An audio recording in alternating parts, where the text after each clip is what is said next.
ಯಶ್ ಅಭಿನಯದ ಟಾಕ್ಸಿಕ್ ಚಿತ್ರದ ಗ್ಲಿಂಪ್ಸ್ ಬಿಡುಗಡೆಯಾದ ಬಳಿಕ ಮಹಿಳಾ ವಿರೋಧಿ ದೃಶ್ಯಗಳಿಗೆ ತೀವ್ರ ವಿರೋಧ ವ್ಯಕ್ತವಾಗಿದೆ.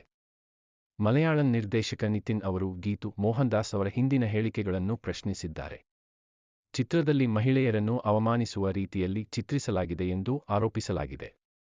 ಕೆಜಿಎಫ್ 2 ಚಿತ್ರದ ಬಳಿಕ ಯಶ್ ಒಪ್ಪಿಕೊಂಡಿರುವ ಟಾಕ್ಸಿಕ್ ಸಿನಿಮಾ ಬಗ್ಗೆ ಪ್ರೇಕ್ಷಕರಿಗೆ ನಿರೀಕ್ಷೆಯಿದೆ. ಯಶ್ ಜನ್ಮದಿನದ ಜನವರಿ 8 ಹಿನ್ನೆಲೆಯಲ್ಲಿ ಚಿತ್ರದ ಗ್ಲಿಂಪ್ಸ್ ರಿಲೀಸ್ ಮಾಡಲಾಗಿತ್ತು. ಈ ವಿಡಿಯೋ ಬಗ್ಗೆ ಮಲಯಾಳಂ ಚಿತ್ರರಂಗದಲ್ಲಿ ವಿರೋಧ ವ್ಯಕ್ತವಾಗಿದೆ. ಅನೇಕರು ಗೀತು ಮೋಹನ್ದಾಸ್ ಅವರನ್ನು ಪ್ರಶ್ನೆ ಮಾಡಿದ್ದಾರೆ. ಮಹಿಳೆಯರನ್ನು ಕೆಟ್ಟದಾಗಿ ತೋರಿಸಲಾಗಿದೆ ಎಂದು ಅನೇಕರು ಆರೋಪಿಸಿದ್ದಾರೆ.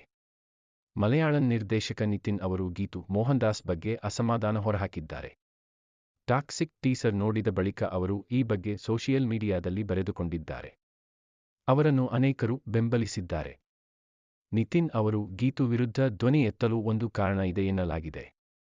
ನಿತಿನ್ ನಿರ್ದೇಶನದ ಸಿನಿಮಾ ಪ್ರಶ್ನಿಸಿದ್ದ ಗೀತು 2016ರಲ್ಲಿ ಕಸಾಬ ಹೆಸರಿನ ಸಿನಿಮಾ ಬಂದಿತ್ತು. ಇದನ್ನು ನಿರ್ದೇಶನ ಮಾಡಿದ್ದು ನಿತಿನ್ ಅವರು. ಈ ಚಿತ್ರದಲ್ಲಿ ಬರುವ ಒಂದು ದೃಶ್ಯ ಸಾಕಷ್ಟು ವಿರೋಧ ಎದುರಿಸಿತ್ತು.